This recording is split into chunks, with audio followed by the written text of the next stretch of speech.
Demande au Seigneur, remplis-moi plus, Seigneur. Dis-lui, ça ne me suffit pas de tremper juste mes orteils, Seigneur. Je veux être totalement submergé dans la présence de ton Saint-Esprit, Seigneur. Seigneur, dépasse le niveau, Seigneur. Fais monter le fleuve, Seigneur.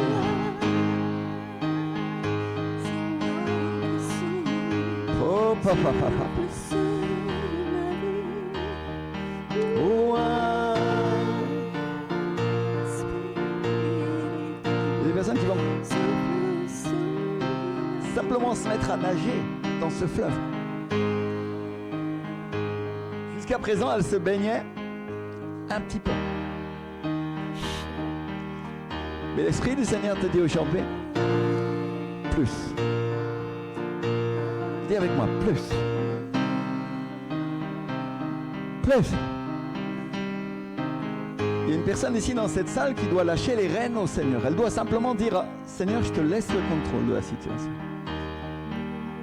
Et cette personne, elle a la conviction, je ne vais pas la nommer, je ne vais pas dire qui c'est, mais elle a la conviction que cette parole, c'est pour elle. Le Seigneur te dit, laisse-moi le contrôle.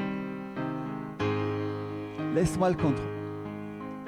Lâche la télécommande de ta vie, te dit le Seigneur.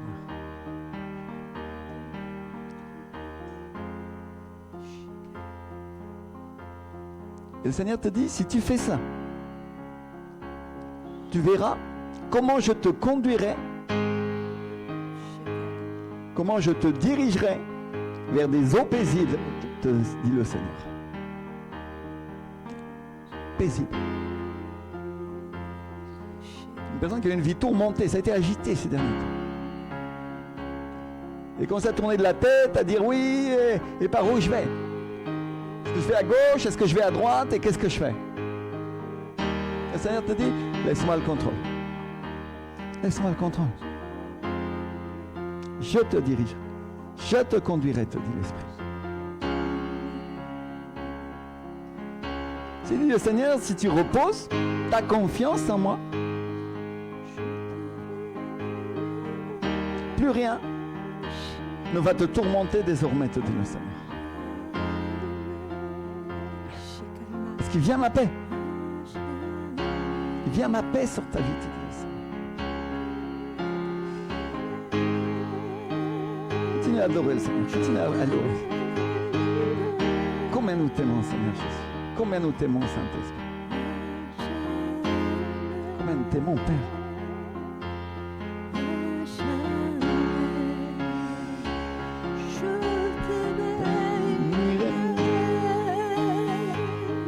Je te bénirai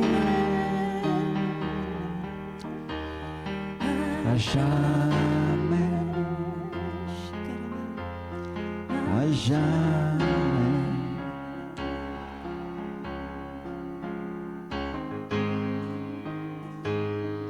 Seigneur, nous t'exaltons et nous bénissons ton Saint-Nom, Seigneur. Ce matin, Seigneur, nous tournons nos cœurs vers toi pour recevoir ta parole. Mets la main sur ton cœur un instant et dis-lui, Seigneur, je te confie mon cœur pour que ce matin, tu puisses m'enseigner, Seigneur. Amen. Assieds-toi, prends une chaise. Seigneur te bénisse. Alléluia. Bonjour à tous. À ceux que je ne connais pas, votre prénom c'est Mésir. Ah, Méziane. Ok. Et votre prénom? Comment? Vanda. Ça marche. Je vais essayer de me souvenir. Alléluia. Seigneur vous bénisse. Aude, reste tranquille aujourd'hui. Juste écoute. L'Esprit du Seigneur a des choses pour toi. Amen. Alléluia. On va prendre nos Bibles un instant. Ceux qui sont à la télévision vont se repentir aujourd'hui de ne pas s'être déplacés. Parce que je crois que la connexion ne marche pas aujourd'hui. Hein, alors ils avaient qu'à venir. Ils vont voir le culte en différé. C'est le risque quand on est feignant, non? Dis avec moi, ça c'est ce que je risque quand je suis paresseux. Alléluia. Amen. On va prendre la Bible en Genèse et on va ouvrir au chapitre 6. Genèse chapitre 6, verset 5 et verset 6. Rachel, si tu as le temps de nous projeter les images, ceux qui ont oublié leur Bible. La Bible nous dit, l'Éternel vit que la méchanceté des hommes était grande sur la terre et que toutes les pensées de leur cœur se portaient chaque jour uniquement vers le mal. L'Éternel se repentit d'avoir fait l'homme sur la terre et il fut affligé dans son cœur. Dis avec moi, affligé. Donc Dieu a été attristé en voyant tout ça. La Bible en espagnol, Reina Valera, traduit que Dieu a eu mal dans son cœur et que ça lui a provoqué de la douleur. Et le mot qui est utilisé en hébreu, c'est le mot atzab, qui est un mot qui, quand il est utilisé dans un sens négatif, veut dire être préoccupé, avoir de la douleur ou de la colère, et qui veut dire aussi blessé et attristé. Dis avec moi, blessé, attristé. Dieu est blessé, il a été préoccupé, il a éprouvé de la colère quand il a vu ça. Dis avec moi, Dieu est blessé quand il voit qu'on fait le mal. Ah, on va le redire ensemble. Il y en a qui ont eu le courage de commencer, mais pas le courage de finir. N'est-ce pas qu'on est tous comme ça, nous les chrétiens, non? On prend la bonne partie du verset et après, quand il ne nous arrange pas, on le met de côté, on dit « Oups !» Dis avec moi. Dieu est blessé quand on fait quoi? Quand on fait le mal. Ça vous arrive de faire le mal? Ça t'arrive, Rachel? Ça nous arrive à tous, hein? N'est-ce pas? Heureusement, il n'y a aucune condamnation pour celui ou celle qui est en Jésus-Christ. Alléluia! Heureusement, parce que sinon, on aurait déjà été exécutés. Hein. On serait déjà partis, on aurait été... Je plaisantais tout à l'heure en disant que parfois certains ils vont en enfer, non? N'est-ce pas? Mais ça ne devrait pas être un sujet de plaisanterie, parce qu'en réalité c'est vrai. Et heureusement qu'on a la grâce de Jésus pour ne pas être condamné aujourd'hui. Parce que regardez bien, si on est sous la loi, si on est légaliste, je commets un seul péché et je suis quoi? Condamné, non? Ah, ce jour-là, le policier m'a dit est-ce que tu as fait ton contrôle technique? Et j'ai eu peur et j'ai menti, non? Et il va où? S'il est sous la loi, il est condamné, tac, il a menti, fini, en enfer, n'est-ce pas? Mais nous, on est sous la grâce de Jésus. Ça ne veut pas dire qu'on peut faire tout ce qu'on veut non plus. Hein. Certains chrétiens, ils abusent de la grâce. Non? Ils disent, ah, bah alors, content, je fais tout ce que je veux. Non. On doit être équilibré, n'est-ce pas? Alléluia. Donc Dieu est blessé quand on fait le mal, ça lui provoque de la colère, ça l'attriste quand il voit que ses enfants, quand il voit que l'homme et la femme qu'il a créés pour faire le bien, pour faire sa volonté, font ou pratiquent le mal, non? Le commentariste biblique Charles Pfeiffer, qui a écrit le fameux commentaire biblique Moody, peut-être ceux qui étudient la parole, parfois ils le connaissent, il dit qu'à ce moment-là, Dieu a souffert une tristesse qui lui a blessé le cœur. T'imagines quand le cœur de Dieu est brisé? T'imagines ce qui peut se passer même simplement? Et ça, c'est le moment où Dieu dit, où l'Éternel dit, j'exterminerai. Wow, il y en a qui vont dire, pasteur, aujourd'hui tu es en forme, hein. C'est fort là. Mais c'est pas le pasteur Rémi qui aujourd'hui donne cette parole, sinon c'est la parole de Dieu, n'est-ce pas? Dieu dit, si on prend le verset 7 et 8 de Genèse, Dieu dit, j'exterminerai de la face de la terre l'homme que j'ai créé. Depuis l'homme jusqu'au bétail. C'est bien ce qu'il y a écrit là, hein? J'exterminerai. C'est pas une invention du pasteur aujourd'hui, pour faire peur aux fidèles, pour qu'ils viennent à l'église après. Non. Non, c'est écrit dans la parole. Alléluia. Donc sauf si tu veux arracher la page de la Bible, parce qu'il y en a qui font ça. Hein. Tu sais, il y a des sortes de croyants là. Il y a des passages qui les arrangent pas, alors ils arrachent la page et puis ils disent celle-là elle n'existe pas. Hein. Des fois ils arrachent pas la page physiquement, mais ils l'ont arrachée dans leur cœur, n'est-ce pas? On est un peu comme les enfants. Qui est-ce qui a des enfants ici? Levez la main. Alléluia. Ils sont grands, ils sont petits? Grands, petits? Grands. Et bon, moi je sais que mon fils, quand il était petit, il cachait les devoirs de maths avec... il cachait il cachait les mauvaises notes. Et un jour, je lui ai dit, tu sais, Dieu voit tout ce que tu fais. Et je suis arrivé, et il a ouvert son cahier. Et vous savez ce qui s'est passé? Dieu a fait tomber toutes les mauvaises notes qu'il avait cachées dans la couverture. Et il était... il y avait des 0, des 2, là. Il est resté... confondu. Et on est un peu comme ces enfants, donc, qui cachons parfois, un peu à Dieu, ou à nous-mêmes, parfois, on se cache à nous-mêmes, qu'on ne fait pas toujours bien, non? Il faut simplement être capable de reconnaître et devenir des adultes matures dans la parole et dire, ok, quand c'est bien, c'est bien, quand c'est mal, c'est mal. Dis avec moi, quand c'est bien, c'est bien, quand c'est mal, c'est mal. Heureusement, on a une porte de sortie. Quand c'est mal, on peut se repentir. Alléluia. Merci Seigneur, non? Donc Dieu dit, j'exterminerai de la face de la terre l'homme que j'ai créé, depuis l'homme jusqu'au bétail, aux reptiles et aux oiseaux du ciel, car je me quoi? Je me repens de les avoir fait. Oh! Je crois que c'est une des paroles les plus fortes qu'il y a dans la Bible. C'est peut-être, je crois, peut-être le seul moment où Dieu dit, je n'aurais pas dû faire l'homme. Vous imaginez à quel point ça peut le blesser? Et la Bible dit ensuite, elle nous donne une bonne nouvelle quand même. Parce que l'évangile, c'est aussi une bonne nouvelle, non? Rappelez-vous que quand Dieu dit quelque chose, nous corrige sur quelque chose, nous reprend sur quelque chose, il prépare aussi la porte de sortie et la solution immédiatement au même moment. Et donc regardez ce que dit le verset suivant. Il dit, mais Noé trouva quoi? Trouva grâce aux yeux de qui? De l'Éternel. Alléluia. Trouva grâce. Si on prend le verset 9, la Bible nous dit, voici la postérité de Noé. Voici sa descendance. Noé était un homme juste et intègre dans son temps. Noé marchait avec Dieu. Dis avec moi, Noé marchait. Donc on est en train de parler d'un homme juste. La Bible en espagnol, Reina Valera, traduit qu'il était parfait.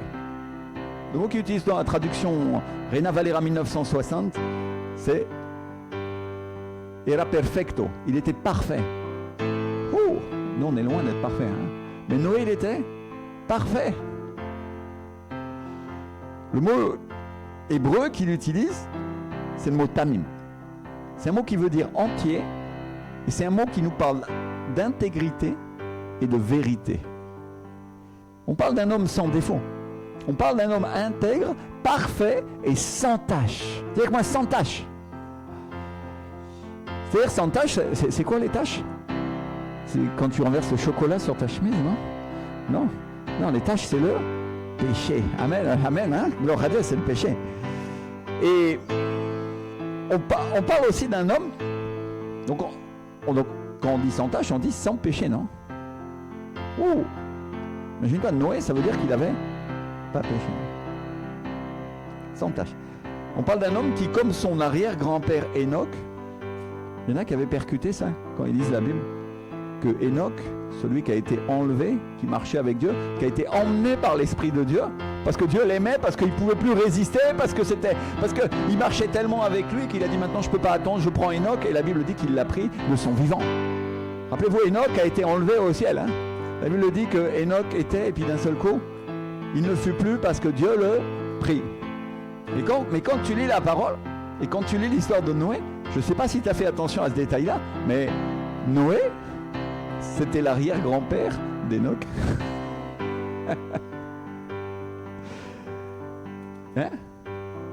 Pardon, oui, c'est à l'envers. C'est bien. Heureusement qu'on a une femme, parce qu'elle nous corrige, non? Alléluia. Moi, je croyais que c'était l'homme qui devait corriger la femme, mais en fait... je plaisante, hein? Enoch, oui, non. Enoch était l'arrière-grand-père, de Noé. Donc quand on dit Enoch marchait avec Dieu, ou Noé marchait avec Dieu, le mot qu'il utilise c'est le mot jalak, qui est un mot hébreu qui veut dire marcher, mais qui littéralement, comme au figuré, veut dire aller, consulter, se tourner, dans ce cas-là vers Dieu, marcher, chercher, fréquenter, guider, recourir, suivre et voyager. Donc Noé, c'est un homme qui marchait avec Dieu, qui le consultait, qui se tournait vers lui, qui se laissait guider par Dieu. Alléluia. Combien il y en a qui se laissent guider par Dieu? Qui recourait à lui, c'est-à-dire quand il avait besoin de quelque chose, il le demandait, pas à son frère, pas à son voisin, il le demandait à Dieu. Et qui suivait Dieu et qui voyageait dans ce voyage qu'est la vie, il voyageait avec Dieu.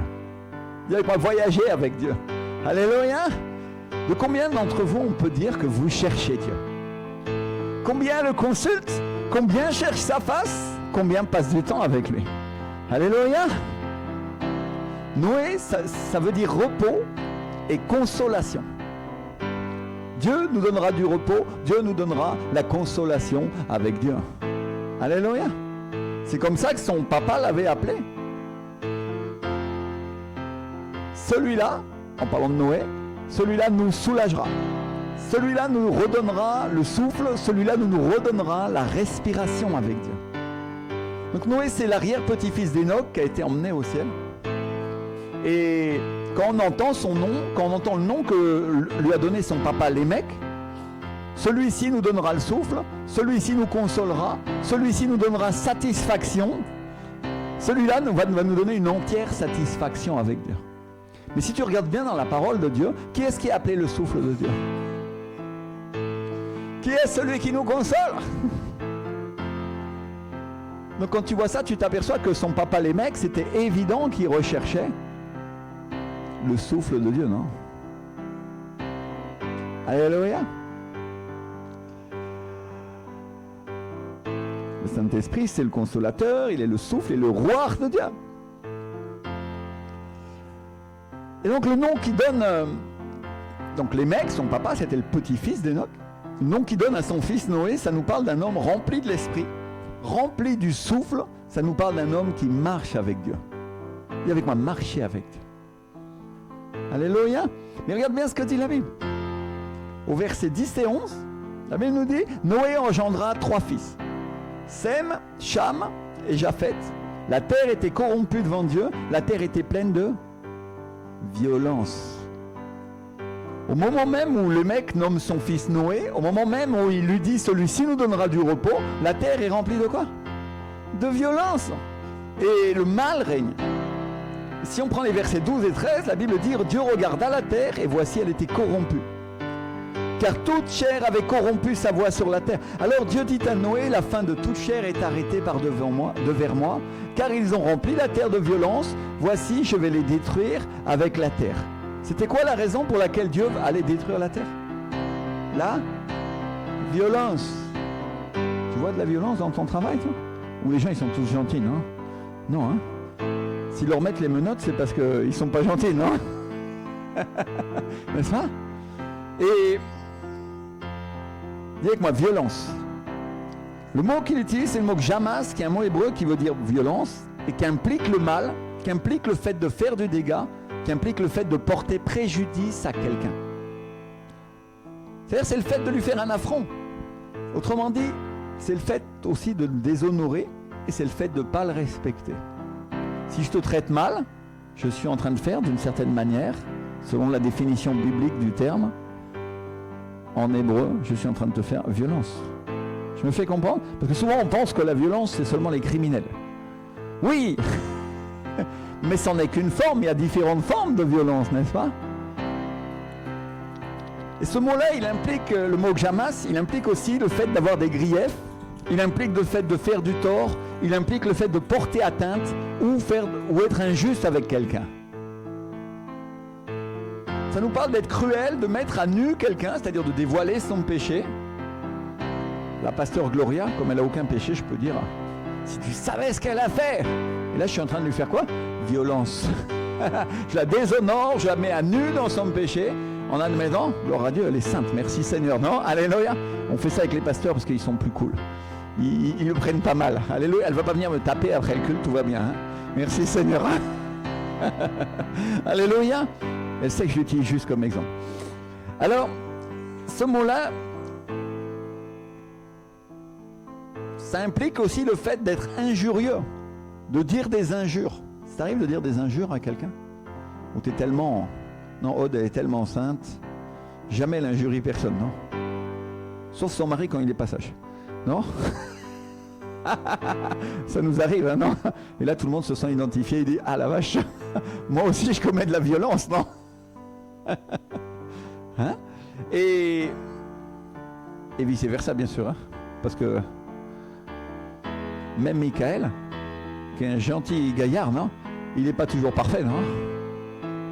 C'est vrai, Michael? T'as une auréole, fais voir?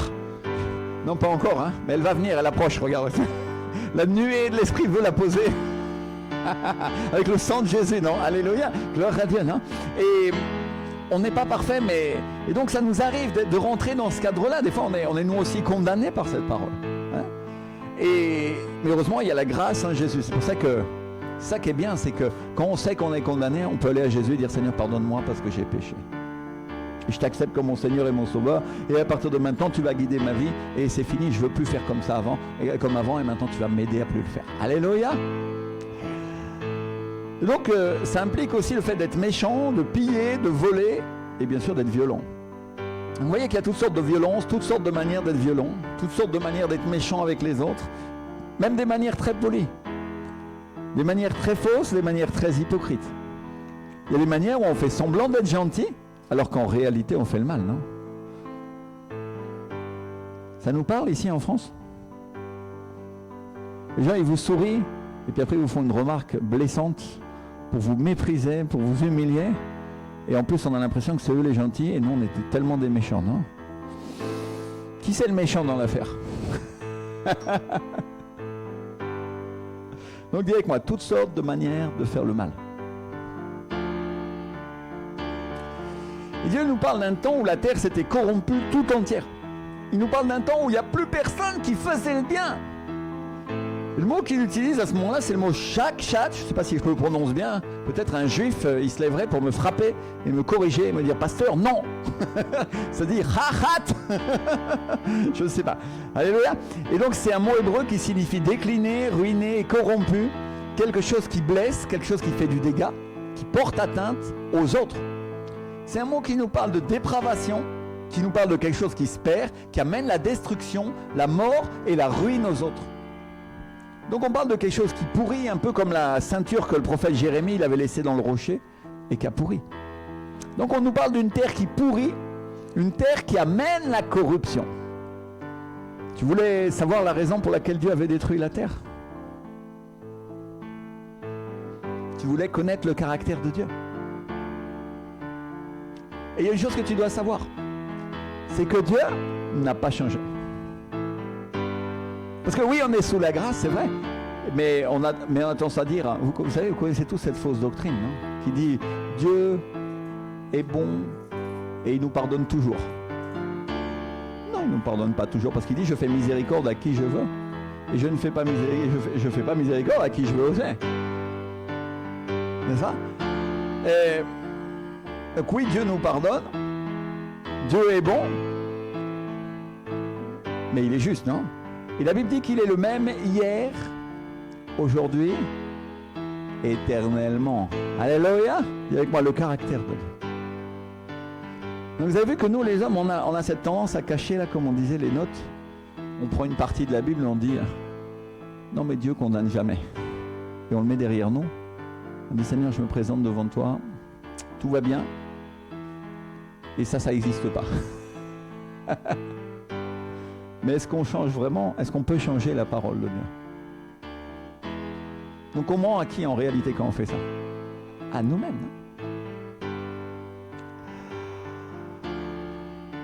La Bible dit qu'il est le même hier, aujourd'hui, éternellement, et les mêmes causes produiront toujours les mêmes effets. Donc la Bible nous dit heureusement que Dieu ne détruira pas la terre à nouveau par les eaux, parce qu'on connaît tous la nouvelle, la première alliance, non? Quand tu vois l'arc-en-ciel, tu sais comment. Mais la Bible nous dit aussi qu'il la détruira par quoi, pasteur? Par le feu, non? Wow. C'est vrai. On est un peu, vous savez, entre le marteau et l'enclume. Tu dis, bon ok, l'eau ça arrivera plus, mais le feu, C'est en cours. Et moi, je ne sais pas pour vous, mais quand je lis ce passage qui nous parle de gens remplis de l'esprit et qui nous parle de la corruption qui règne sur la terre, ça m'identifie ce qui se passe en ce moment à la télévision, par exemple. Parce qu'il n'y a qu'à la télévision, hein, c'est un show, hein, ça n'existe pas, non? Il y en a qui croient ça, non?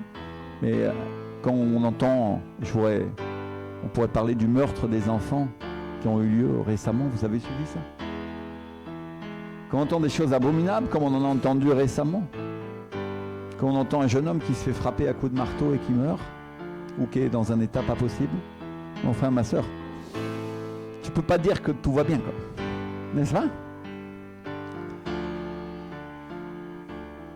Et donc, ça, moi, j'identifie ces moments-là. Pour moi, ça me parle. Je dis, waouh! Peut-être on n'est pas très loin. Ça, c'est moi qui le dis. Hein. Peut-être on n'est pas très loin de la situation que Noé il vivait à ce moment-là sur la terre. Et ça me fait penser à l'apôtre Pierre, dans le livre d'Actes des Apôtres, qui nous dit, le jour de la Pentecôte, il y a déjà 2000 ans, nous dit, sauvez-vous de cette génération, comment? Perverse. Il y en a qui connaissent la parole, merci Seigneur. Et ça me fait penser aussi à l'apôtre Paul, qui dans l'épître aux Philippiens, nous incite à être des enfants de Dieu, irrépréhensibles, au milieu d'une génération, comment? Perverse et quoi? Corrompu. Quand il nous dit aussi travaillez à votre salut avec crainte et tremblement, quand il nous dit de faire toutes choses sans murmure, sans hésitation, afin d'être irréprochables et purs, des enfants de Dieu, irrépréhensibles au milieu d'une génération corrompue et quoi? Perverse. Waouh! Paul, il le disait il y a déjà 2000 ans. Hein. Et il ajoutait, parmi lesquels vous brillez comme des flambeaux dans le monde portant la parole de vie. Et donc Dieu donne à Noé à ce moment-là une solution pour survivre. En face de cette situation où la terre s'est corrompue, en face de cette situation où faire le mal c'est devenu quelque chose de normal, où c'est devenu quelque chose d'habituel, il y a des milliers et des milliers d'années, Dieu donne une solution à Noé qui se trouve dans la Bible, qui est notre héritage, qui est l'héritage de Noé aussi, pour les générations à venir. Dis avec moi, c'est mon héritage. La Bible parle d'un testament. Hein. Quand tu dis c'est ton héritage, tu n'es pas en train de dire quelque chose de faux sur le plan théologique. Au contraire, la Bible, l'Ancien Testament et le Nouveau Testament, c'est ton héritage. Alléluia. Ou quand tu vas chez le notaire, tu dis, ah, je veux bien hériter de ça, mais pas ça. Non, tu prends tout, non? Alléluia. Et en plus de ça, là, c'est qu'un héritage uniquement bon, non? Et Dieu te donne, parce que tout ce qui est dans la parole de Dieu, c'est bon. Amen. Et il te donne un héritage, il te donne une solution pour vivre et pour te sortir d'affaires au milieu d'une situation qui ressemble cruellement à celle qui ressemblait à Noé. Et la solution qu'il donne à Noé, c'est quoi? Fais-toi une arche. Regarde ton voisin, ta voisine et dis-lui, fais-toi une arche. Alléluia. Fais-toi une arche. Amen. Si on lit Genèse du chapitre 6, versets 14 à 18, Dieu dit, fais-toi une arche de bois de gopher, tu disposeras cette arche en cellules et tu l'enduiras de poids en dedans et en dehors. Voici comment tu la feras. L'arche aura 300 coudées de longueur, 50 coudées de largeur et 30 coudées de hauteur. T'imagines comment Noé, avec ses coudes.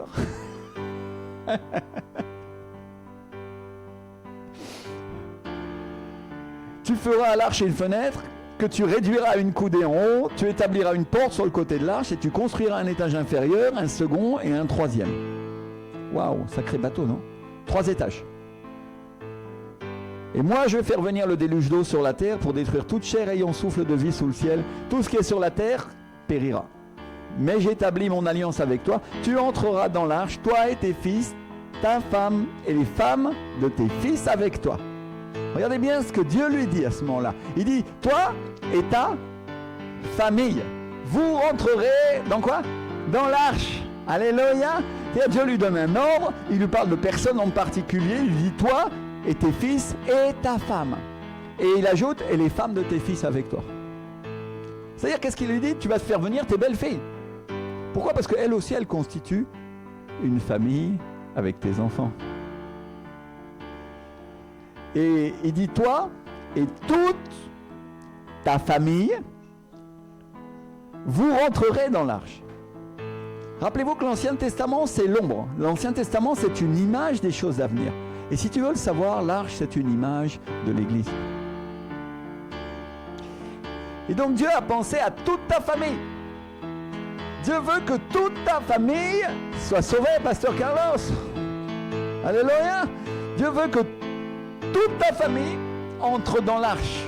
Alléluia. Dieu veut qu'elle entre dans l'église. Et quand il parle de l'église, il ne parle pas seulement du bâtiment.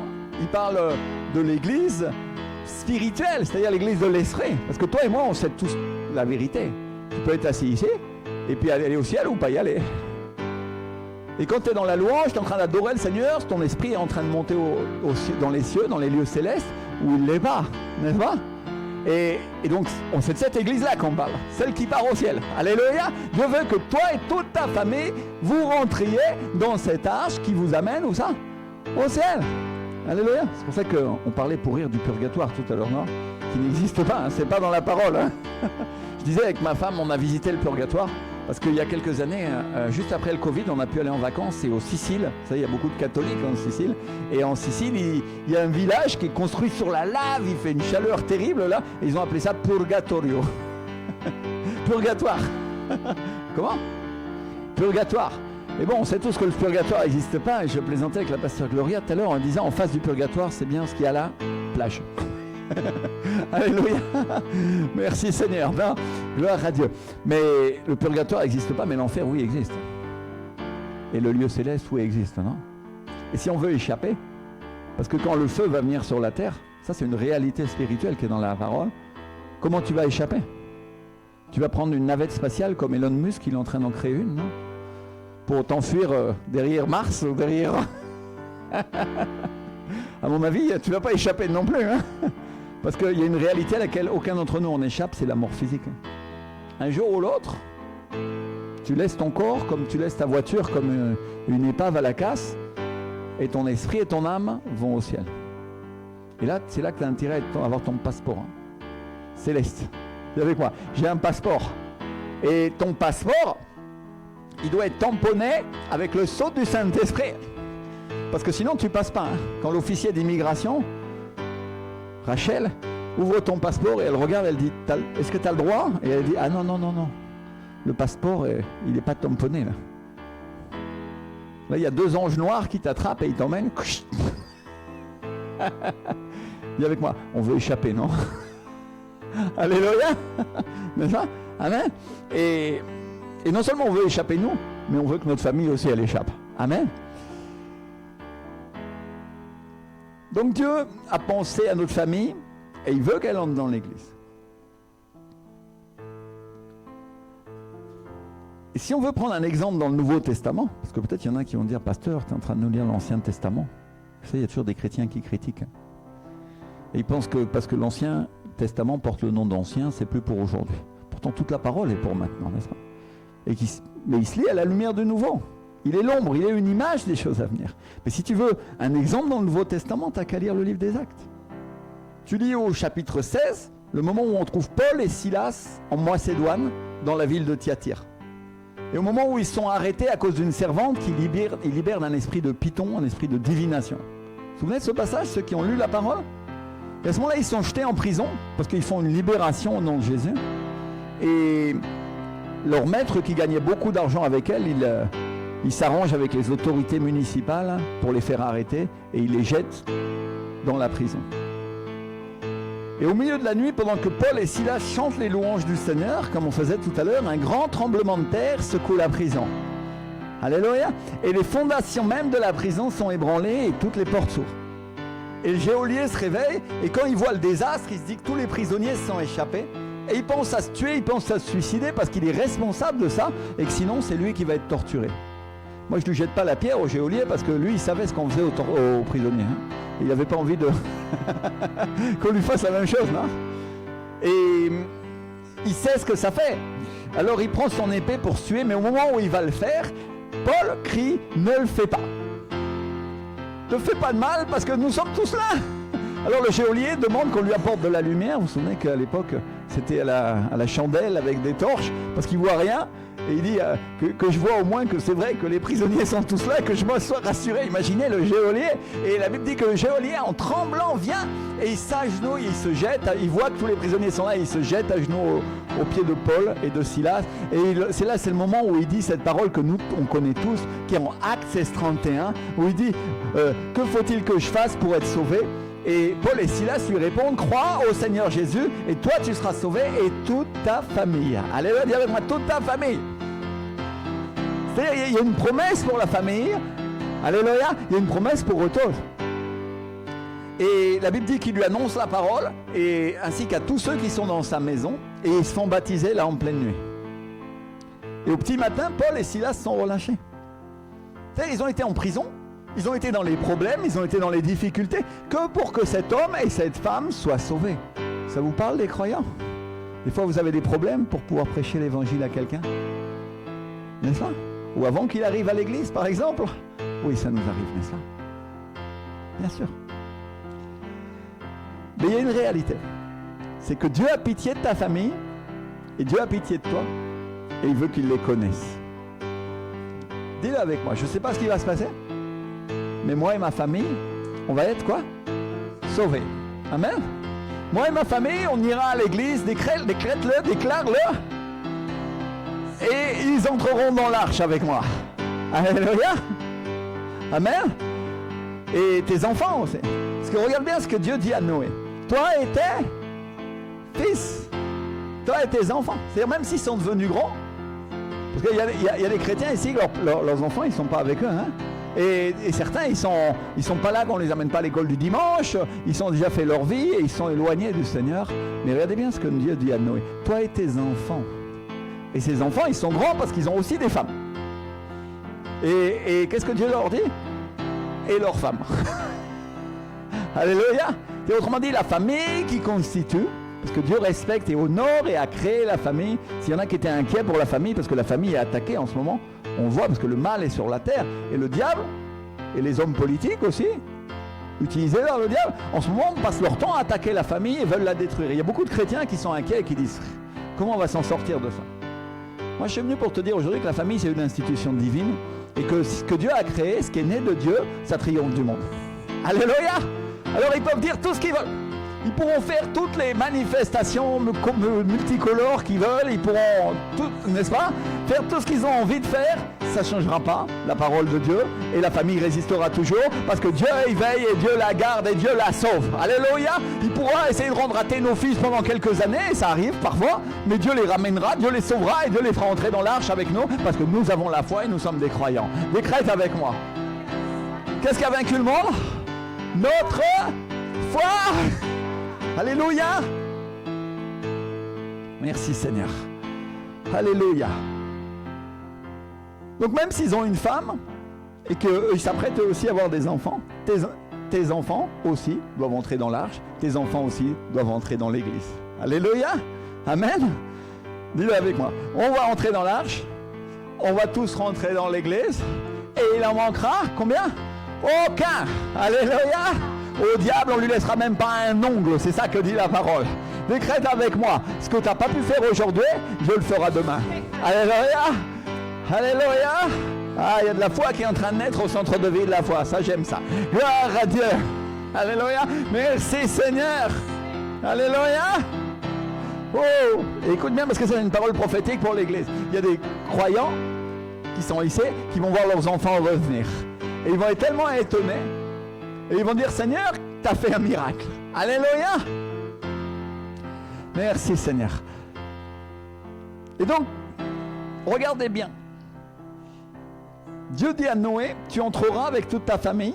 Et il lui donne des ordres aussi pour faire entrer les animaux. Et on vient de voir qu'avant ça, il lui avait donné des ordres très précis pour construire l'arche, n'est-ce pas? Il lui donne des instructions très précises sur ce qu'il faut faire pour faire rentrer dans l'arche les animaux et aussi sur la manière de fonctionner tout ça. Il dit, tu feras rentrer tous les animaux comme ceci et comme cela. C'est-à-dire, il lui donne un manuel, non? Enfin, ma soeur, tu as eu un manuel avant de rentrer dans l'église? Moi, je crois que oui. Ça s'appelle comment? La Bible, n'est-ce pas? Tu as eu un manuel? très précis avec des instructions. Et aujourd'hui, tu es dans un corps où le Saint-Esprit vient, il utilise le pasteur simplement pour te rappeler des choses qui sont écrites dans le manuel et que ça t'était passé un peu au-dessus et tu n'avais pas fait attention à ce détail, mais le Seigneur, il est en train de te le remettre en puissance pour que tu aies la victoire. Alléluia! Qui disent gloire à Dieu. Amen. Dieu dit à Noé, on trouve ça au verset 19 à 22, de tout ce qui vit, de toute chair, tu feras entrer dans l'arche 2 de chaque espèce pour les conserver en vie avec toi. Il y aura un mâle et une femelle, des oiseaux selon leurs espèces, du bétail selon son espèce, et de tous les reptiles de la terre selon leur espèce. 2 de chaque espèce viendront vers toi pour que tu leur conserves la vie. Ceux qui pensent que Noé allait attraper les papillons avec un filet à papillons, et après les girafes, ils se trompent. Qui c'est qui a fait venir les animaux dans l'arche? Le Saint-Esprit. Alléluia. C'est-à-dire, ça a été beaucoup plus facile pour lui de faire rentrer les animaux, sûrement, que de construire l'arche. N'est-ce pas? Exactement comme pour nous, ça va être beaucoup plus facile de construire les parties matérielles de l'église. Non, c'est l'inverse. Ça va être beaucoup plus difficile pour nous de construire les parties matérielles de l'église que de faire rentrer les personnes, parce que l'Esprit va les amener. Ça me fait comprendre? Alléluia. Et elle ne m'a pas corrigé, ce coup-là, que je disais l'inverse. Tu vas voir.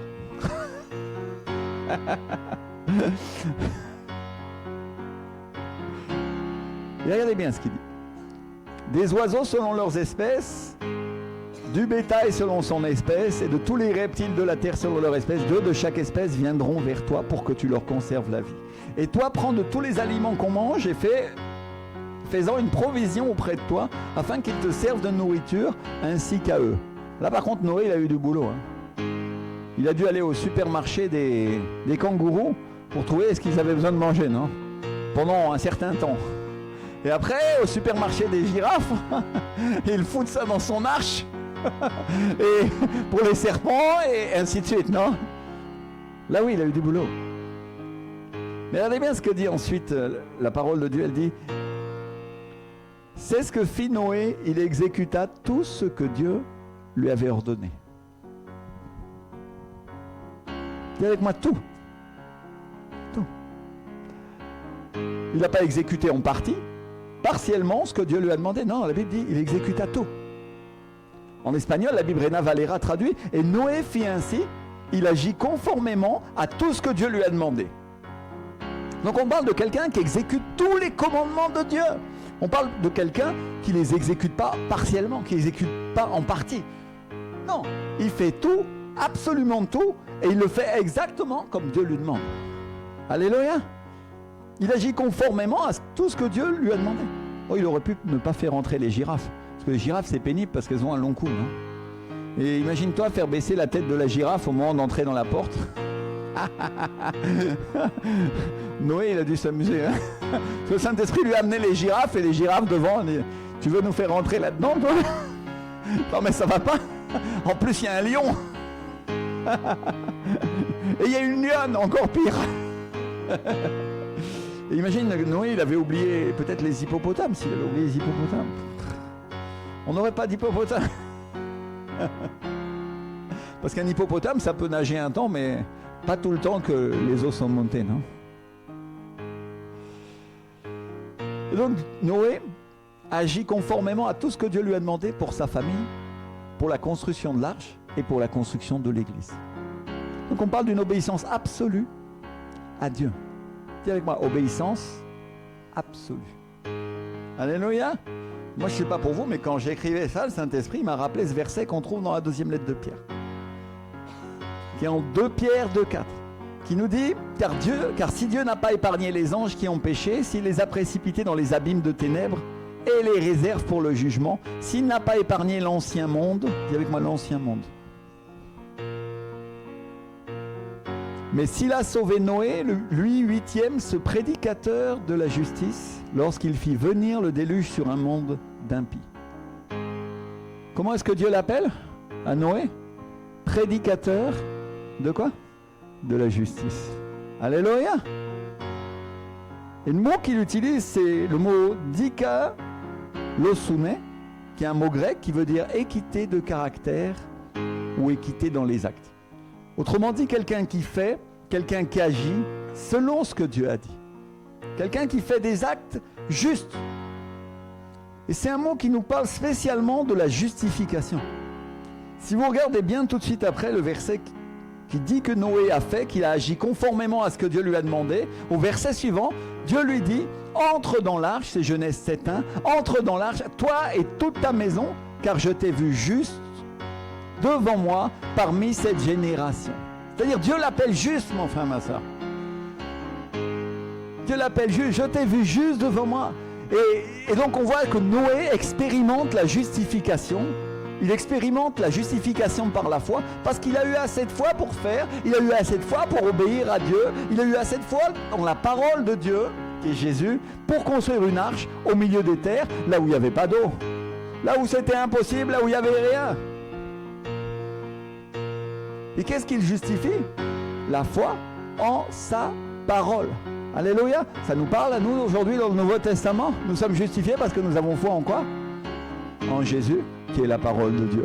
Et ensuite, Dieu nous demande d'avoir foi en chacune des paroles qui sont écrites dans la Bible. Et ensuite, Dieu nous demande d'avoir foi en chacune des prophéties qui sont données par l'Esprit du Seigneur pour l'Église et pour nos vies personnelles.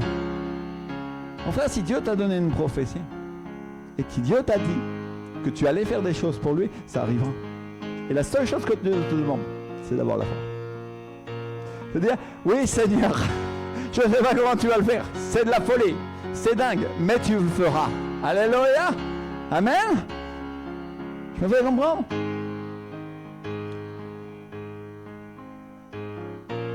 Si on regarde juste après, chaque fois que Noé obéit, Dieu l'appelle juste. Dis avec moi, je suis justifié parce que je crois en Jésus. Mais ça c'est juste le commencement. Regarde ton voisin et ta voisine, dis-lui, ça c'est juste le commencement. Parce que Dieu m'appelle juste à chaque fois que j'obéis à quelque chose qu'il me demande, à quelque chose dont qu'il me révèle et que je commence à avoir la connaissance. Quand j'ai un réma de la parole de Dieu, quand je lis la Bible, il me révèle quelque chose, je le fais et j'obéis. Qu'est-ce que Dieu dit? Tu es juste. Alléluia. Tu reçois une parole prophétique et tu sais qu'elle vient de Dieu, tu as la confirmation du Saint-Esprit dans ton cœur, elle est vivante et tu dis, Dieu qu'est-ce qu'il fait? Au moment où tu obéis à cette parole, Dieu t'appelle juste. Wow. Alléluia. Dis avec moi, justifié. Justifié. Alléluia. Et donc Noé expérimente les prémices de la justification par la foi et il devient un prédicateur, il devient celui qui prêche cette justification par la foi. Alléluia. Et on parle d'une foi par les actes. Pourquoi? Parce que les actes suivent ceux qui ont cru. Parce que les gens pensent que quand tu es sauvé, après c'est tout, il n'y a plus rien à faire. Alors qu'en réalité, et il y en a d'autres qui pensent que par les œuvres, ils vont être sauvés, ce qui est faux. Parce que la Bible nous dit clairement le contraire. Mais en réalité, tu seras sauvé par la foi, mais ta foi produira des œuvres que Dieu a préparées d'avance. Pour qui? Pour ceux qui l'aiment. Alléluia. Regarde ton voisin, ta voisine et dis-lui, Dieu a préparé des œuvres pour toi. Dieu a préparé des œuvres. Tu ne sais pas comment tu vas les faire, mais le Saint-Esprit te conduira à les faire. Alléluia. Michael et Aude, il y a une parole pour vous. Prophétique qui a été donnée il y a des années. Qu'un jour vous aurez un orphelinat. Et l'Esprit du Seigneur vous confirme cette parole aujourd'hui et vous dit que ça arrive. Je ne sais pas comment il le fera. Je ne sais pas comment ça arrivera ni quand. Mais cette parole est véritable. Et il vous conduira. Alléluia. Merci Seigneur.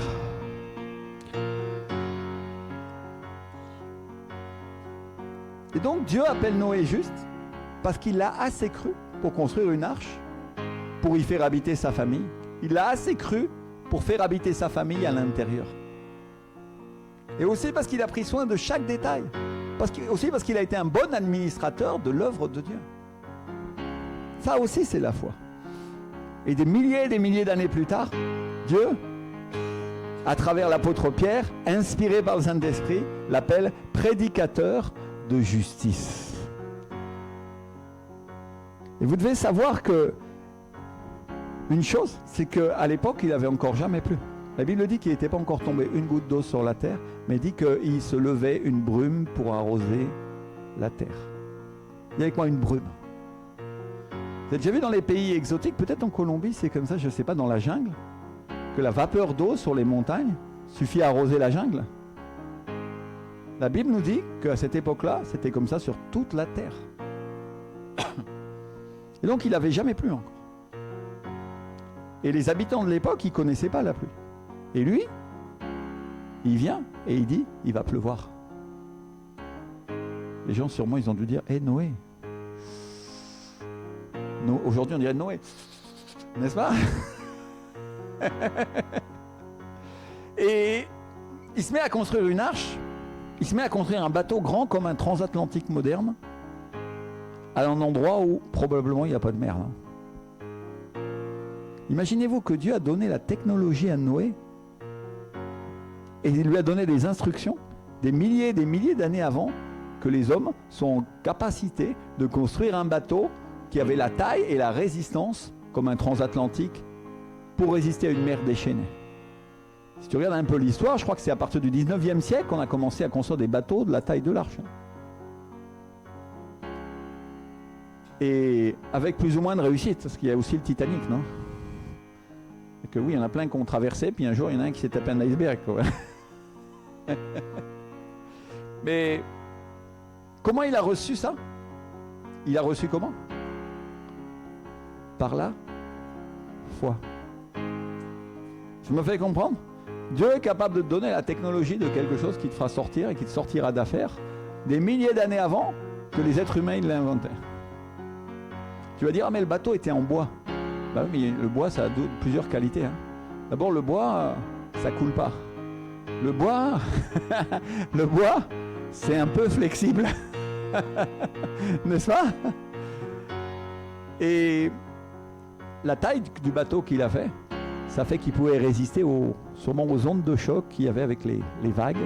Parce qu'imagine-toi, qu'il se met à pleuvoir des quantités jusqu'à ce que ça dépasse le mont Everest. C'est ça que la Bible dit. Quand le déluge est tombé, il y avait un niveau d'eau supérieur à toutes les montagnes. C'est-à-dire que même les derniers êtres humains qui se sont mis sur la montagne la plus haute et qui ont commencé à nager, quand l'eau a commencé à monter, après un moment c'était trop tard et ils ont été submergés. Et Dieu donne des plans à Noé sur comment il va sauver sa famille. Et il lui donne une mission, qui est de préserver les animaux, ceux qui volent et ceux qui marchent, parce qu'évidemment ceux qui nagent, eux ils nageaient autour du bateau.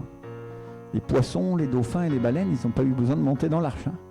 Pas de problème. Alléluia. Mais il y a une chose aussi qu'on doit savoir. C'est que c'est assez évident que la construction d'une telle arche, ça a dû attirer l'attention des hommes. Tout le monde a vu qu'il construisait un bateau gigantesque dans un endroit où il n'y avait probablement pas de mer et alors qu'il n'avait jamais plu. Et c'est évident que les gens ont dû se moquer. C'est évident qu'ils ne l'ont pas cru. Sûrement, il y en a qui ont dû dire, t'es fou, Noé. Il y en a qui ont dû dire aux autres, vous avez vu, ce cinglé dit que Dieu détruira la terre. Et en plus, il dit qu'elle va pleuvoir. Elle est bien bonne. Et Noé, c'est pas démonté. Il a continué à croire. Et donc on parle de quelqu'un qui croit tellement, qui a tellement la certitude, la conviction intérieure de la parole de Dieu, que même quand le reste du monde ne croit pas, lui il croit. Alléluia! De quoi il croit? On parle de quelqu'un qui est tellement sûr qu'il peut compter sur Dieu, tellement sûr qu'il peut s'appuyer sur sa parole, qu'il lui dédie toute sa vie et il lui dédie tous ses efforts. Et on parle de quelqu'un qui veille à chaque détail pour construire une arche, pour construire une église qui va sauver sa famille et sauver ses enfants. Et personne ne le croit et tout le monde se moque de lui. Mais lui, il croit. Alléluia. Il ne leur fait aucun cas parce que lui, il croit. Et il continue à faire marcher, il continue à faire avancer l'œuvre de Dieu. Et si vous voulez le savoir, Noé, c'est un type de Christ. Noé, c'est un type de Jésus. Et l'arche, c'est l'Église. Et Noé, c'est Jésus, celui qui sauve le monde en faisant entrer et en sauvant, en prêchant la justification par la foi. Et moi, je suis venu vous demander combien il y en a qui veulent être des prédicateurs de justice. Combien il y en a ici qui veulent être comme Noé, qui veulent être justifiés par la foi et obéir à Dieu. Et combien il y en a qui veulent être appelés justes. Lève-toi un instant et viens devant et commence à demander à Dieu. Seigneur, accorde-moi ta justice. Cher Saint-Esprit, aujourd'hui, Seigneur, déverse ton esprit sur chacun d'entre nous, Seigneur. Seigneur, j'ai entendu Noé, Seigneur. Et j'ai entendu la solution que tu me donnes. Et cette solution, Seigneur, c'est l'Église.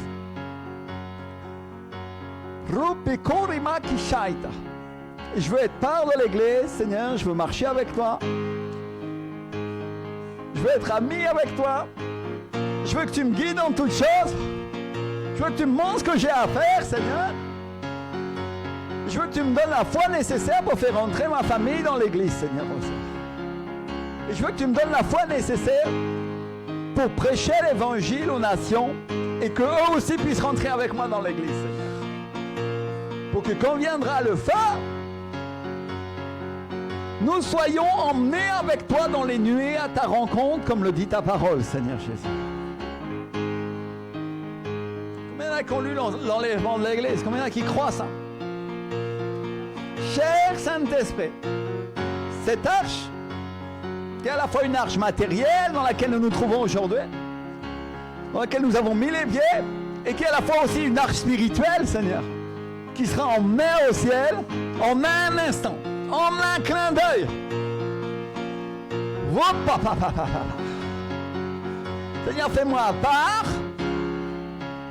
fais-moi grandir, utilise-moi, et aide-moi à être comme Noé, Seigneur Jésus. Comme il y en a qui prient, qui disent, fais-moi un prédicateur de la justice, Seigneur. Que je puisse prêcher dans les rues, même si les gens se moquent. Que je puisse parler à mes voisins, à mes voisines, à mes amis. Et qu'eux aussi puissent franchir les portes de cette église, Seigneur. Qui est l'arche que tu as prévue ici à Maison Lafitte, Seigneur.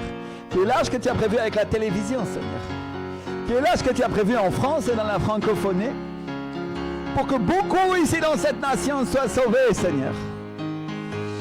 Et peu importe les affronts, les offenses et les choses que l'ennemi fait pour nous empêcher d'avancer, Seigneur. Peu importe si même aujourd'hui la télévision ne fonctionne pas parce que demain elle marchera, Seigneur. Peu importe parce que le Seigneur fera et il agira. Décrète avec moi. Aujourd'hui, fais-moi part de l'arche, Seigneur. Rumbe koribaki shamaya. Kopa pa pa pa pa pa pa pa pa pa pa pa. Rima kima kima nisai de baie brese baraya shaya.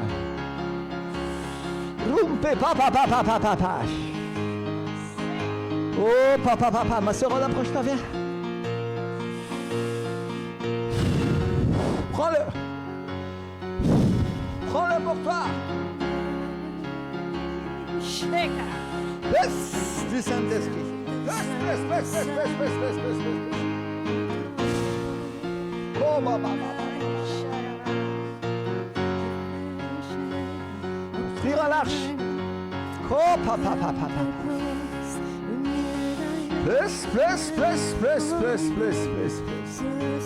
Oh papa papa.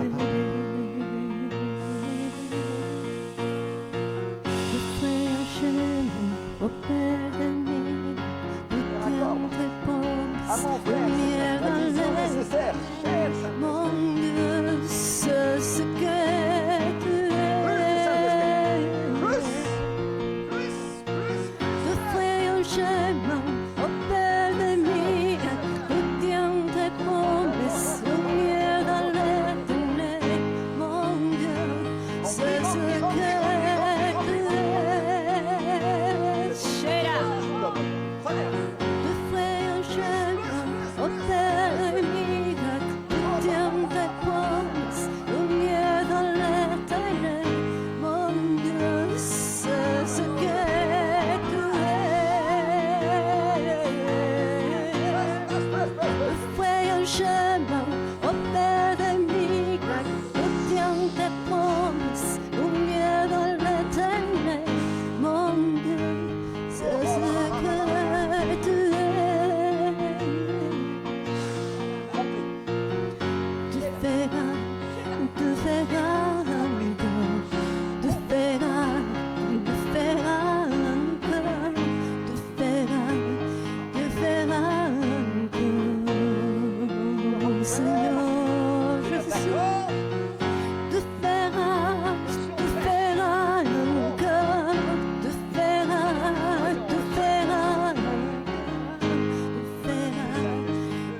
Seigneur, demande au Seigneur. Carlos, sont fraîches, remplies du Saint-Esprit, remplies de la puissance de Dieu. Miracle soit sur toi, il faut l'utiliser. Au travail, au milieu des nations, au milieu des Français qui ont besoin d'écouter la parole. Seigneur, tu utilises. Encore,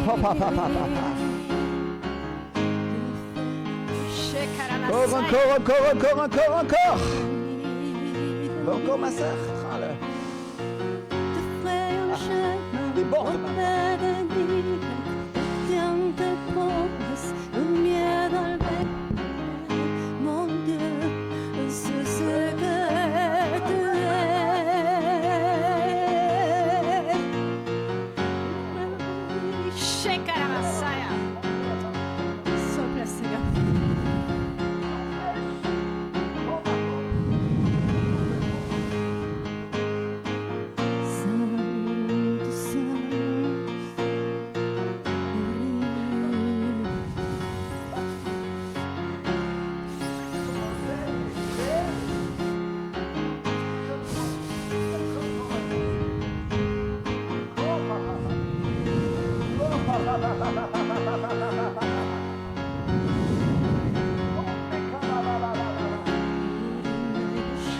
Saint-Esprit, toute l'église prie, toute l'église prie, toute l'église prie. Il y a des gens qui sont à la télévision qui vont le revoir. Ils vont le voir en différé, peut-être cet après-midi, peut-être dans la semaine. Et ils vont sentir ce vent frais qui balaye l'église. Cette transformation, ce changement, cette nouveauté qui vient de la part du Seigneur.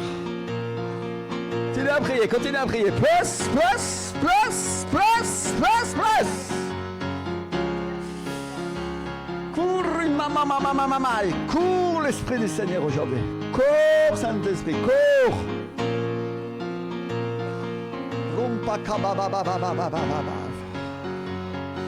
Renouvellement, transformation, changement de la part du Seigneur aujourd'hui. Combien nous t'exaltons et combien nous glorifions ton saint nom, Seigneur. Alléluia, Seigneur.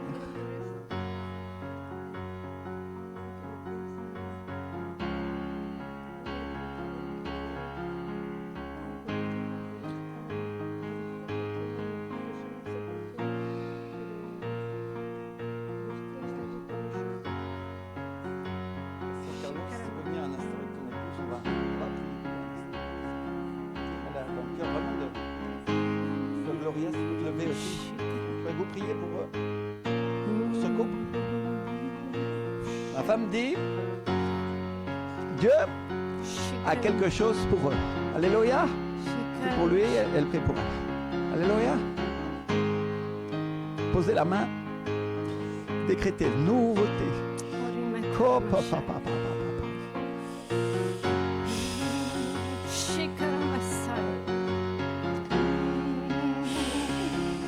C'est fraîche. Remplis du Saint-Esprit. Remplis.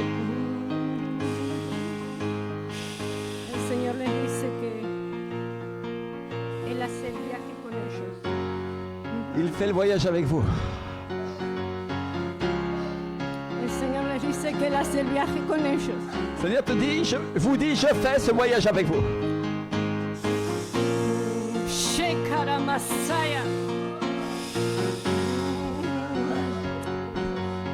Je serai con ustedes hasta el fin. Je serai avec vous jusqu'à la fin, dit le Seigneur.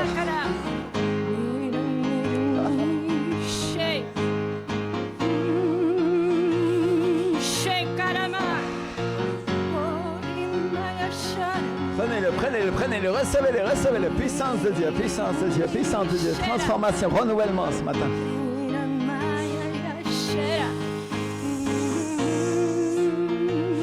Tu sens cette fraîcheur de l'esprit aujourd'hui? Jusqu'à la fin, Toute l'église prie, je vois que vous leviez, vous imposiez les mains de loin comme ça.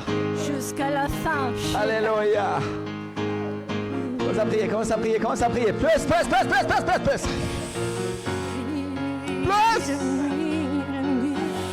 Plus de Saint-Esprit, plus.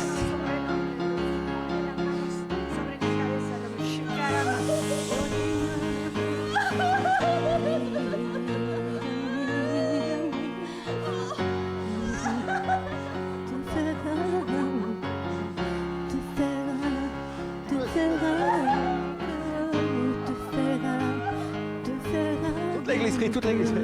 Le Seigneur est en train de faire des miracles.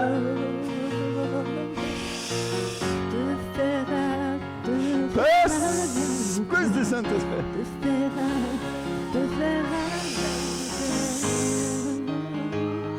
Vous aviez besoin d'un renouvellement? Le voilà, vous dit le Seigneur. Le voilà. Le Seigneur dit, ce sont des jours nouveaux qui se présentent devant vous. Et vous allez les vivre, vous allez les expérimenter, vous dit l'Esprit.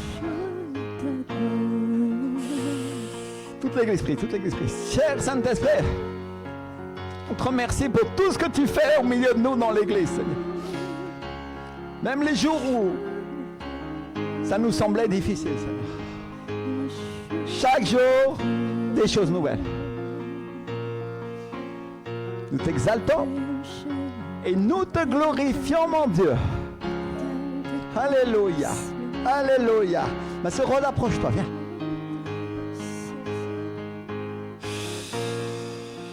Le Seigneur te dit encore. Encore. Encore.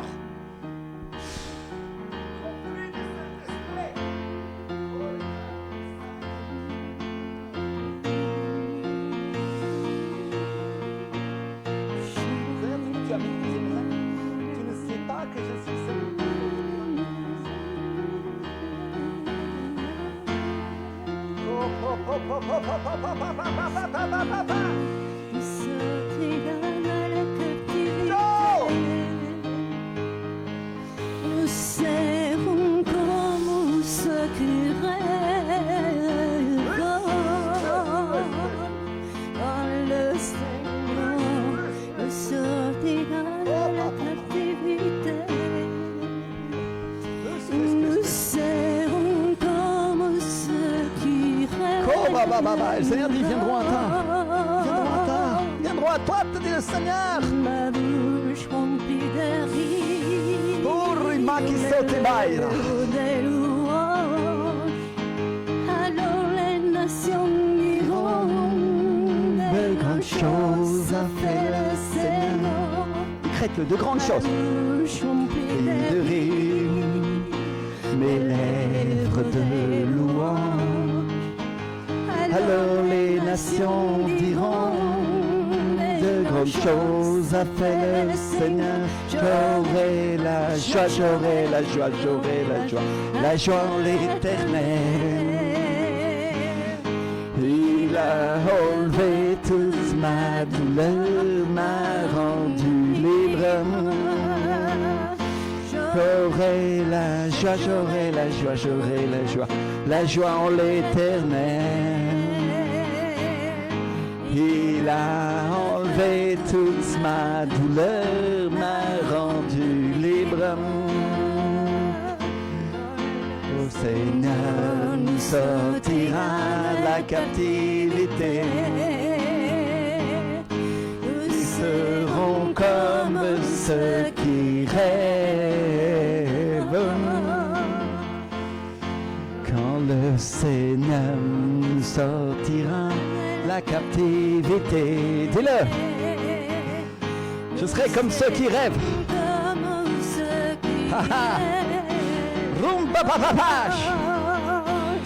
Devant le versement de l'esprit incroyable qui vient pour cette nation. Seigneur, envoie des prémices aujourd'hui. Juste pour que tu saches. Juste pour que tu vois. Juste pour que tu dises, Seigneur mon Dieu, de rire, mes lèvres de louange. Alors les nations diront, de grandes choses a fait le Seigneur. J'aurai la joie, j'aurai la joie, j'aurai la joie en l'Éternel. Il a enlevé toute ma douleur, m'a rendu libre. J'aurai la joie, j'aurai la joie, j'aurai la joie en l'Éternel. Il a enlevé toute ma douleur, m'a rendu libre. J'aurai la joie. la joie, j'aurai la joie, j'aurai la joie, la joie en l'éternel. Il a enlevé toute ma douleur, m'a rendu libre. J'aurai la joie, j'aurai la joie, j'aurai la joie en l'éternel. Il a enlevé toute ma douleur, m'a rendu libre. Oh Dieu. Alléluia, alléluia. On va prendre l'enveloppe qu'on a mise sur votre chaise et on va offrir nos offrandes à l'Éternel. Alléluia. Ceux qui voient le culte en différé, ils peuvent aller sur videlafoy.com à la rubrique offrande et faire l'offrande avec leur carte bleue ou leur compte PayPal. Et aujourd'hui dans l'église, on va honorer et on va adorer notre roi. Seigneur, merci pour tout ce que tu fais aujourd'hui au milieu de nous, Seigneur. On veut aujourd'hui t'amener toute notre reconnaissance. Dis avec moi, toute la reconnaissance. Et Seigneur, je veux apporter ma dîme, Seigneur. Je veux apporter mon offrande, ainsi qu'il est écrit dans la parole, ainsi que c'est écrit dans la Bible, Seigneur. Je veux être comme Noé, qui a exécuté scrupuleusement chacun des ordres qui lui étaient donnés, Seigneur. Seigneur, aujourd'hui, je veux le faire avec foi, en croyant que moi aussi, je vais recevoir, Seigneur. Dis avec moi. Moi aussi, je vais recevoir, Seigneur. Alléluia. Alléluia, Seigneur.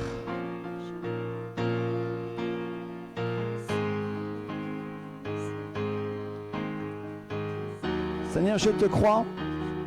Seigneur, je t'exalte. Et Seigneur, je t'adore. Si tu donnes en carte bleue, tu peux t'approcher de Rachel.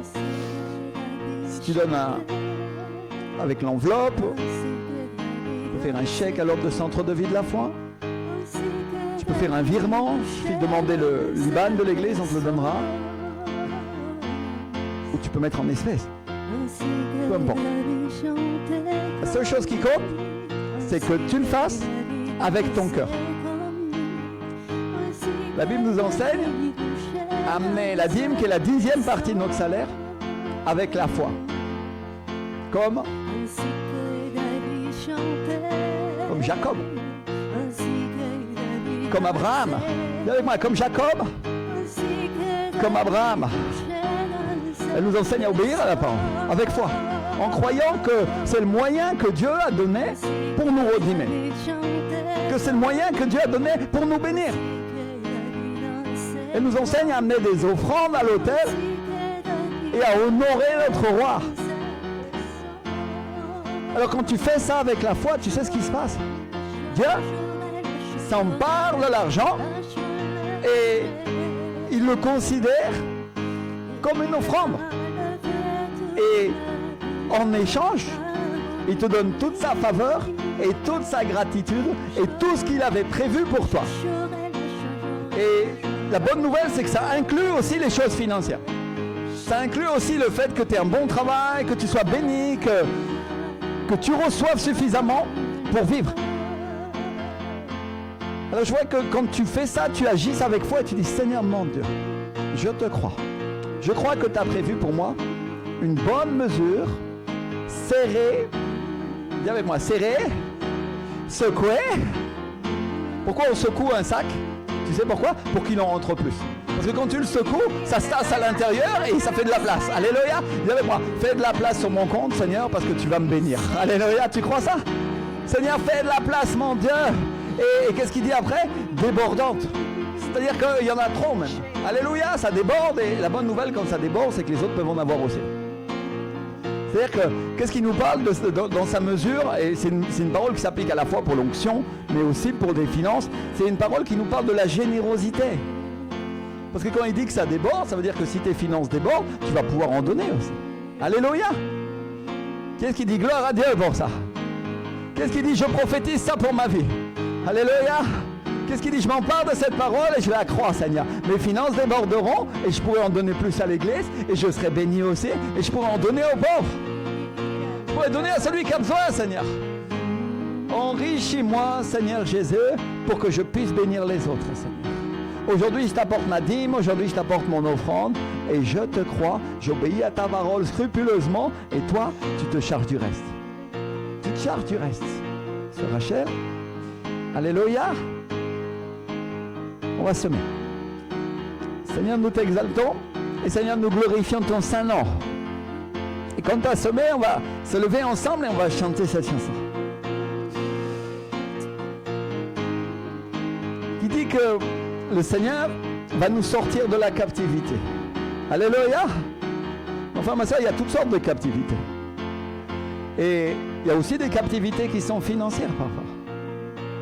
Et si tu as donné ta dîme, si tu as donné ton offrande, aujourd'hui, je voudrais que tu décrètes avec moi que Dieu va te libérer complètement de toute captivité dans le domaine de tes finances aujourd'hui.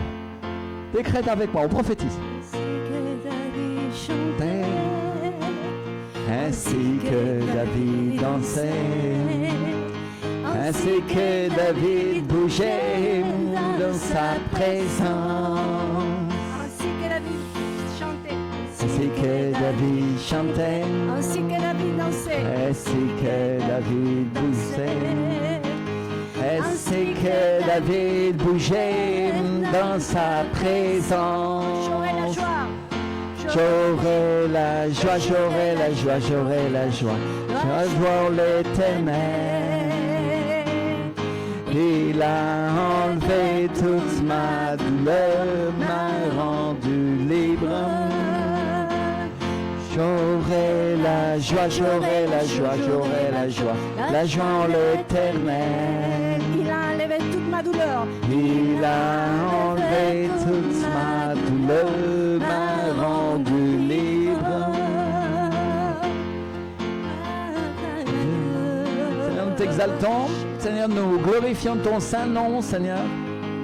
Et on te remet cette semaine, Seigneur, pour chaque membre du centre de vie de la foi, Seigneur. Chacune des personnes, Seigneur, soit bénie, enrichie. Et Seigneur, sois câliné, vraiment cajolé par ton Saint-Esprit cette semaine. Seigneur, je te demande aujourd'hui comme un service personnel, Saint-Esprit, que tu couvres chacun d'entre ces petits, Seigneur, et qu'ils expérimentent, Seigneur, ton onction chaque jour, mon Dieu. Chaque jour. Seigneur, au nom de Jésus, Seigneur. Oh, cher Saint-Esprit, Seigneur. Alléluia. Accompagne-les partout où ils vont, Seigneur. Bénis-les, prospère-les, fais-les grandir, Seigneur.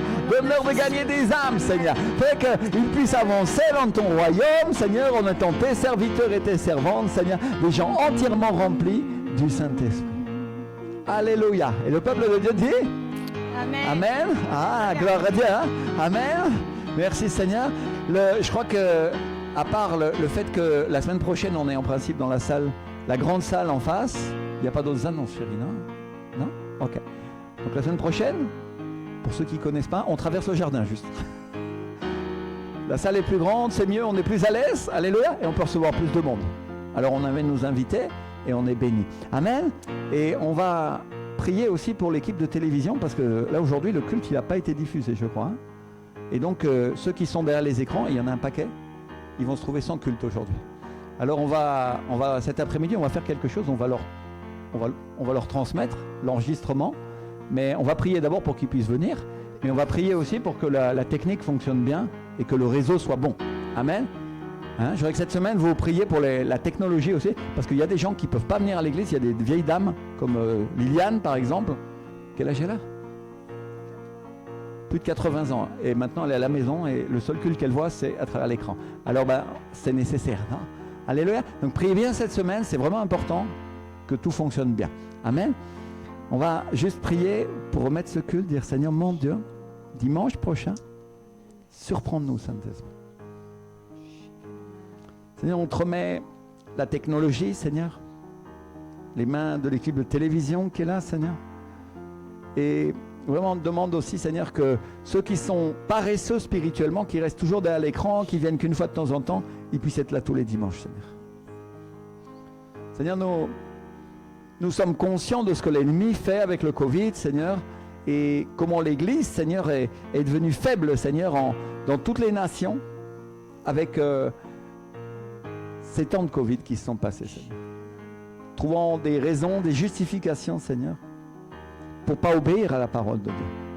Mais Seigneur, nous demandons de leur faire grâce, Seigneur, de les conduire. Et nous demandons également, Seigneur, de nous permettre de transmettre, de diffuser ce culte pour tous ceux qui sont à distance, qui habitent vraiment trop loin et qui ont besoin, Seigneur, de recevoir ta parole au nom de Jésus, Seigneur. Alléluia. Merci, mon Dieu, parce que tu nous gardes à chaque instant. Nous t'aimons, Saint-Esprit. Cette semaine, surprends-nous. Cette semaine, visite-nous, mon Dieu. Au nom de Jésus.